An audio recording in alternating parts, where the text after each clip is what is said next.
వామపక్షాలకు కంచుకోటగా పేరొందిన ఖమ్మం జిల్లాలో వచ్చే లోక్సభ ఎన్నికల్లో పోటీపై ఆ పార్టీలు ఎటూ తేల్చుకోలేకపోతున్నాయి. గత అసెంబ్లీ ఎన్నికల్లో కాంగ్రెస్ తో కలిసి సిపిఐ పోటీలో నిలవగా సిపిఎం మాత్రం ఒంటరిగా బరిలోకి దిగింది. లోక్సభ ఎన్నికల్లో మాత్రం ఆ రెండు పార్టీలు తమ నిర్ణయాన్ని ఇంకా ప్రకటించలేదు.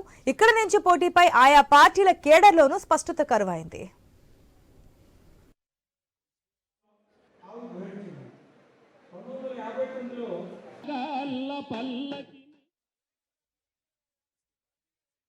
ఉమ్మడి ఖమ్మం జిల్లాలోని 2 పార్లమెంటు స్థానాలకు పోటీ చేసేందుకు సిపిఎం ఆసక్తి చూపుతోంది.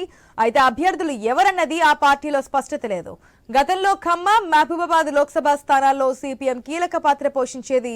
పలు ఎన్నికల్లో ఖమ్మం, భద్రాచలం నుంచి ఆ పార్టీ అభ్యర్థులు గెలిచిన సందర్భాలు ఉన్నాయి.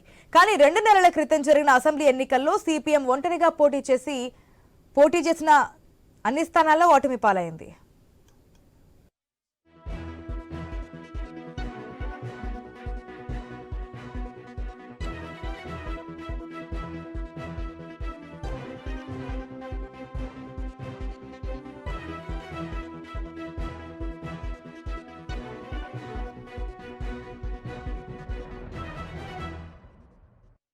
బిఎల్ఎఫ్ పేరుతో 2018లో కూటమిగా పోటీ చేసినా కూడా సిపిఎంకు ఓటమి తప్పలేదు. ఆ తర్వాత జరిగిన లోక్సభ ఎన్నికల్లో ఒంటరిగా పోటీ చేసి తన ఓటు బ్యాంకును నిలబెట్టుకుంది.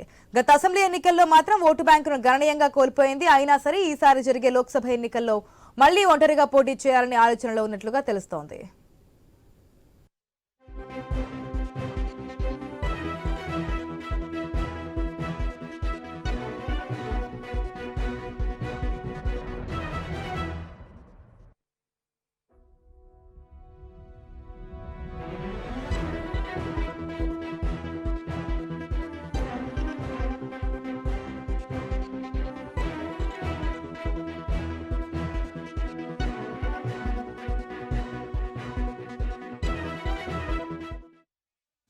దేశవ్యాప్తంగా ఇండియా కూటమిలో ఉన్న సిపిఎం రాష్ట్రంలో ఒంటరిగా పోటీ చేస్తుందా లేక కాంగ్రెస్ తో జత కడుతుందా అన్నది తేలాల్సి ఉంది.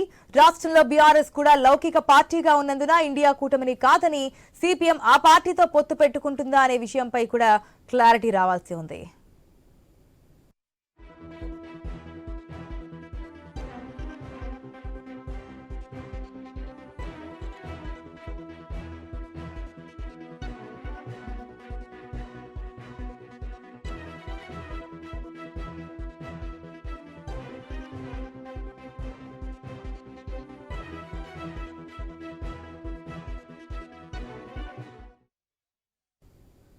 ఇక సిపిఐ విషయంలో కూడా దాదాపు ఇదే పరిస్థితి నెలకొంది. గత అసెంబ్లీ ఎన్నికల్లో కాంగ్రెస్ తో కలిసి ప్రయాణించిన ఆ పార్టీ కొత్తగూడెం అసెంబ్లీ స్థానాన్ని కైవసం చేసుకుంది. అక్కడి నుంచి పోటీ చేసిన సిపిఐ రాష్ట్ర కార్యదర్శి కూనంనేని సాంబశివరావు ఎమ్మెల్యేగా ఎన్నికయ్యారు. అసెంబ్లీ ఎన్నికల్లో కుదిరిన ఒప్పందం లోక్సభ ఎన్నికల్లోనూ కొనసాగుతుందని చెబుతున్నా తమకు ఒక్క లోక్సభ సీటైనా కేటాయించాలని ఆ పార్టీ కోరుతోంది.